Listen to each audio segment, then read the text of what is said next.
The Spanish and Portuguese Inquisitions that began in the late 15th and 16th centuries and lasted well into the 19th century were rooted in the papal inquisitions of the earlier medieval period. Now, the purpose of these tribunals was to arrest and punish persons who deviated from accepted beliefs and practices of the Church.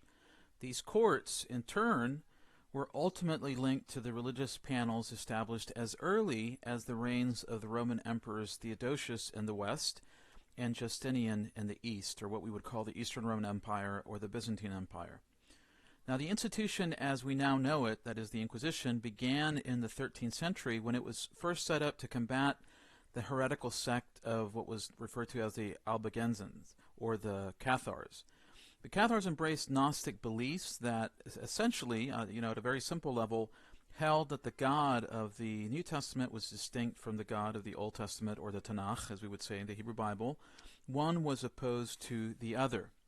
Now, the situation was so disconcerting to the Church that a military crusade was actually launched against the Albigenses, but the movement went underground. And out of a concern for this particular group, the tribunal was established in several cities in southern France. Now, the threat of the sect was met with these inquisitional tribunals, and the historian Cecil Roth, a very famous Jewish historian, noted the following. He said the heresy was apparently stamped out by the so-called Albigensian Crusades from 1209 to 1244, but no sooner had these wars ended in victory for the Orthodox party that a fresh problem presented itself. It was discovered that the detested heresy had not been eradicated but only driven underground, and the idea was conceived that in order to detect and convict heretics, it was necessary to employ persons specially qualified for this purpose. Now, the papacy, of course in Rome, entrusted the Inquisition to the orders of the Dominican and Franciscan friars.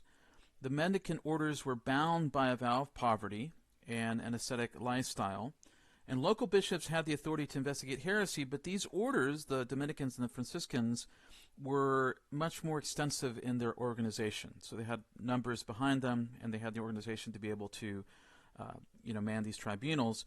The medieval Inquisition had the power to punish Jews who aided Jewish converts to return to Judaism. Now, why is this important?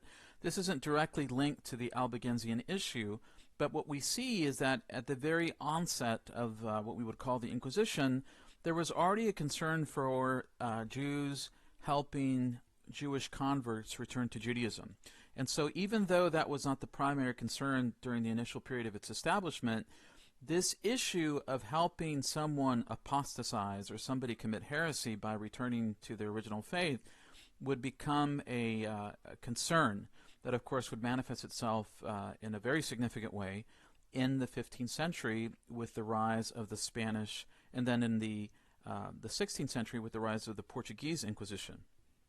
Now, the Inquisition also had the authority to ferret out, as I mentioned, Jews, but it also had the ability to ban or burn certain Jewish books which were deemed heretical or offensive to Christianity. Now, this is important because in the 1400s, in the middle decades of the 1400s, one of the issues that will arise in Castile is the accusation that conversos, that these individuals who had converted to Christianity, had Jewish books in their possession. Now, that's not exactly the issue that was at the heart of the earlier papal inquisitions, because they were more concerned with making sure that Jews were not desecrating or blaspheming Christianity as they perceived that. But it's sort of similar in the sense that the idea of prohibited books was very much an issue of concern. So the medieval Inquisition laid the basis for the later Spanish and Portuguese Inquisitions, but there would be some significant differences. And as we'll see in future lectures, one of the issues was the scope of the Spanish Inquisition in particular, because by the time that the Inquisition was established in Castile and then in Aragon, the infrastructure of the Inquisition was much more vast, if one could say, than it was during the medieval period, or the early medieval period when it was directed against the Albigensian Crusade.